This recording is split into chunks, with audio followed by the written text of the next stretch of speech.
ஓம் ஸ்ரீ வசிஷ்ட மகா கணபதியே நமக. வணக்கம். எஸ்கே ஜோதிடத்தின் வாயிலாக உங்களை சந்திப்பதில் பெருமகிழ்ச்சி அடைகின்றேன்.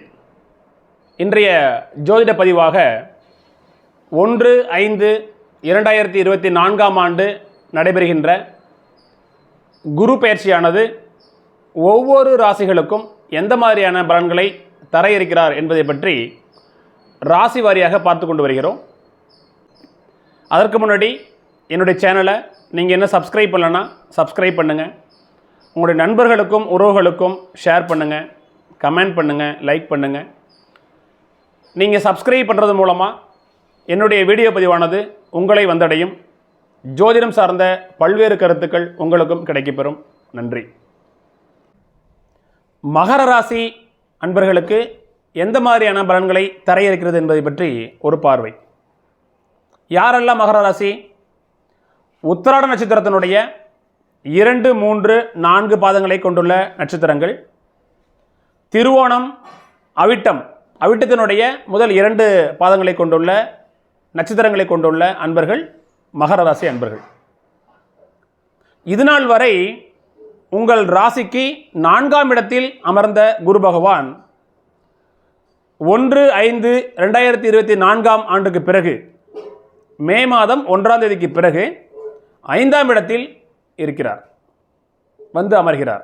4ஆம் இடத்திலிருந்து 5ஆம் இடத்திற்கு இடம்பெறுகிறார். பொதுவாக எந்த ஒரு ராசிக்கும் 1, 5, 9 என்கின்ற திரிகோணங்களில் இருக்கின்ற கிரகங்கள் நன்மை அளிக்கின்ற கிரகங்களாக அமைகிறது.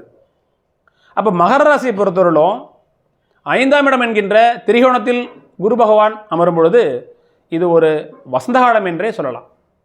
மகர ராசியை பொறுத்தவரையிலும் இந்த குரு பெயர்ச்சியானது ஒரு அற்புதம் நிறைந்த ஒரு காலகட்டமாகவே அமையப் போகிறது. நிச்சயமாக பொதுவாகவே பாவ கிரகங்கள் இருந்தாலும் சரி, சுபகிரகங்களாக இருந்தாலும், கோச்சார காலத்திலும் ஜனன காலத்திலுமே திரிகோணத்தில் அமர்ந்தால், அதாவது 1, 5, 9 என்கின்ற திரிகோணத்தில் அமர்ந்தால் அவை நன்மை செய்ய கடமைப்பட்டவர்களாக தன்னை மாற்றிக்கொள்வார்கள். அதன் அடிப்படையில் உங்கள் ராசிக்கு 3 மற்றும் 12ஆம் பாவாதிபதி 5ஆம் இடத்தில் அமர்ந்து 5ஆம் இடத்தையும் பலப்படுத்துகிறார். அவர் பார்வை செய்கின்ற இடங்களையும் பலப்படுத்துகிறார். 5ஆம் இடம் என்பது என்னது?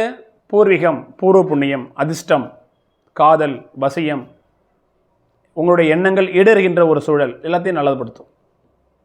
அப்போ மகர ராசிக்கு 5ஆம் இடத்தில் இருப்பதன் மூலமாக உங்களுடைய பூர்வீக சொத்துக்களில் நல்ல ஒரு நன்மைகளும் நல்ல ஒரு முன்னேற்றமும் கிடைக்கின்ற ஒரு காலகட்டம் அது. பூர்வீக சொத்துக்கள் மூலமாக லாபங்கள் கிடைக்கும். பூர்வீக சொத்துக்களில் பிரச்சனைகள் இருந்தால் தீர்ந்துவிடும். கோர்ட்டு கேஸ் போன்ற பிரச்சனைகள் உங்களுடைய சொத்துக்களில் இருந்தால் சரியாக போயிடும். பிள்ளைகளுடைய வாழ்க்கை, பிள்ளைகளுடைய எதிர்காலம் நல்ல ஒரு காலகட்டமாக, நல்லதொரு காலகட்டத்திற்கு உண்டான அடித்தளத்தை ஏற்படுத்தி கொடுக்கும். ஒரு அதிர்ஷ்டம் நிறைந்த ஒரு காலகட்டம் இது. ஏன்னா 5ஆம் இடம் என்றாலே ஒரு அதிர்ஷ்டஸ்தானம் அது. சரிங்களா? காதல் சம்பந்தமான விவகாரங்களில் ஈடுபட்டுள்ள இளைஞர்களுக்கு நிச்சயமாக காதலில் வெற்றி கிடைக்கும்.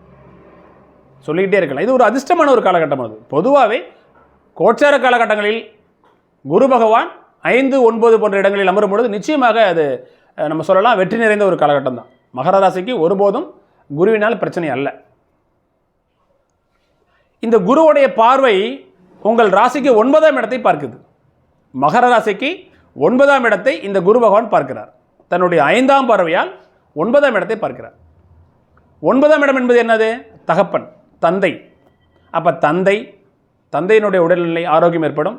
தந்தை வழி சொத்துக்கள், தந்தையினுடைய ஆசீர்வாதம், தந்தையோட நல்ல ஒரு இணக்கமான ஒரு சூழல் அத்தனை ஏற்படுத்தும். பெரியவர்களுடைய ஆசீர்வாதம் கிடைக்கும். சரிங்களா? ஒரு இடத்துலேருந்து இன்னொரு இடத்துக்கு போகின்ற ஒரு சூழல் கூட அமையும்.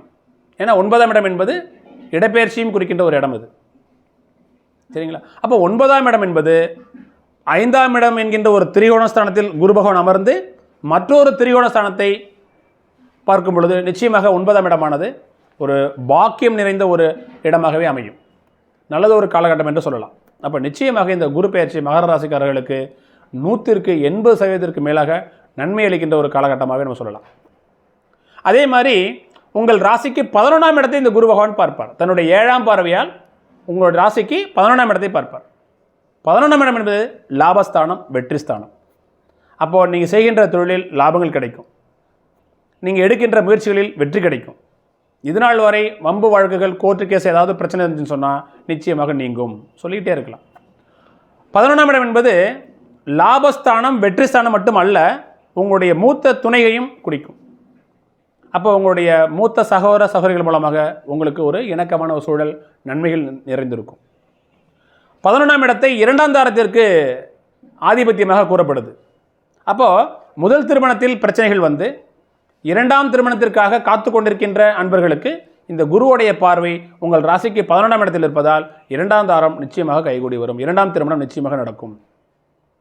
அதன் மூலமாக உங்களுக்கு நன்மைகள் வந்து சேரும். சொல்லிகிட்டே இருக்கலாம். அதோடு மட்டுமல்லாமல் இந்த குரு பகவான் 5ஆம் இடத்தில் அமர்ந்து உங்கள் ராசியை பார்க்கின்றார்.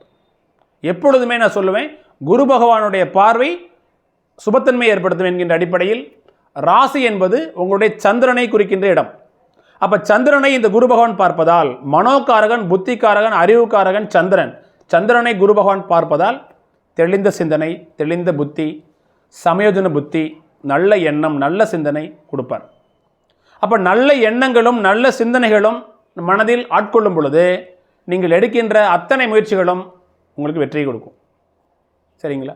அப்போது உங்களுடைய எண்ணம் வெற்றி அடையும், உங்களுடைய முயற்சி வெற்றி அடையும். நல்ல மனம், தூய்மையான மனம் நிச்சயமாக உங்களுடைய வாழ்க்கையில் முன்னேற்றத்தை ஏற்படுத்தும். எனவே இந்த குரு பெயர்ச்சியானது ஒரு சந்தோஷம் நிறைந்த ஒரு வாழ்க்கையாக மகர ராசி அன்பர்களுக்கு இருக்கும் என்பதில் எந்தவிதமான ஐயமும் இல்லை. நன்றி.